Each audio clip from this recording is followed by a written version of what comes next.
Bonjour à toutes et à tous. Alors aujourd'hui, on est en direct de Garges-les-Gonesse. Comme vous le voyez, on est sur le parvis de la mairie. L'objectif aujourd'hui, c'est d'aller rencontrer les Gargeois pour essayer de leur poser quelques questions pour comprendre comment ils abordent un peu cette période de déconfinement. Suivez-moi, c'est parti. Comment vous abordez-vous cette période de déconfinement? Est-ce que vous pensez que c'est le bon moment pour être déconfiné? Moi, je pense que c'est pas le bon moment pour être déconfiné parce qu'ils peuvent avoir une deuxième vague. Ah là, ça fait du bien, hein. Du soleil, il y a les gens, ça fait trop du bien. Concernant sur la maladie, c'est pas le bon moment, mais financièrement, sur l'économie, il est temps.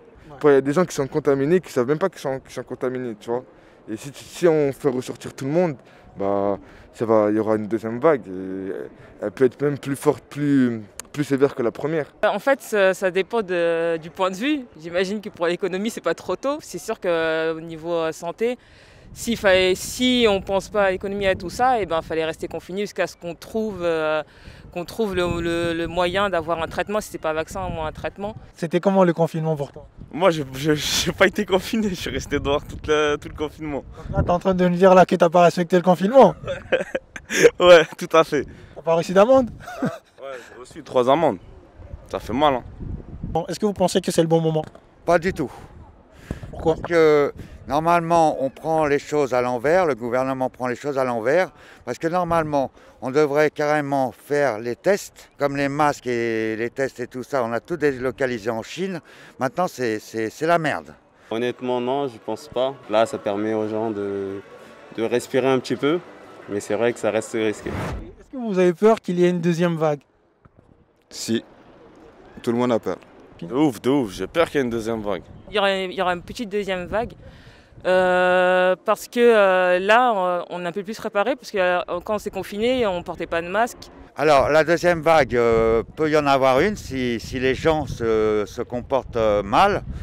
Comme j'ai vu les images hier à la télé sur les quais, ce sont des gens irresponsables parce qu'ils ne savent pas de quoi. C'est bien beau de boire, de machin, de ceci.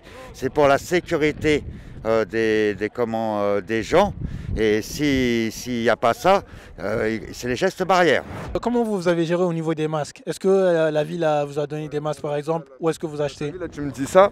À l'instant, je suis parti au plein midi et j'ai récupéré 4 masques pour moi et ma famille. Comment vous gérez par rapport aux masques? Est-ce que vous fabriquez vous-même vos masques? Vous achetez? Vous faites comment? Je les fabrique moi-même. Parce qu'avant, j'étais aux pharmacies, il n'y a pas. Franchement, on est 10 chez moi et on n'en a pas reçu 10. On en a reçu, je crois, 6, un truc du genre. C'est-à-dire qu'on n'a pas tous des masques. Par exemple, moi, j'en ai pas là sur moi. Et j'ai pas eu l'occasion aussi d'en en acheter. Pour les masques, déjà, ça ne devrait même pas être payant, vu que c'est un sujet de santé publique. Déjà qu'il y a des gens qui galéraient rien que pour vivre, pour manger. Et là, on leur met un budget masque, 50 €, un carton de plusieurs masques. Quand on est dans une famille, c'est pas possible de gérer ça. Est-ce qu'il y a de nouvelles habitudes que vous avez quand vous êtes dehors, etc., que vous mettez en place? Franchement, non, il n'y a pas de nouvelles habitudes. C'est toujours pareil, hein, depuis comme avant. Ça serre la main, ça fait la bise, ça fait les accolades. Ça serre pas la main, ça fait pas de bise, ça fait pas d'accolade. Mais on reste entre nous comme d'habitude, tu vois. Mais on ne se serre pas la main, par contre ça. Serrer les mains et puis faire des accolades, donc on va toujours éviter ça pendant un bon moment. Ce que j'ai changé, ma femme, depuis qu'il y a le confinement, elle n'est pas sortie.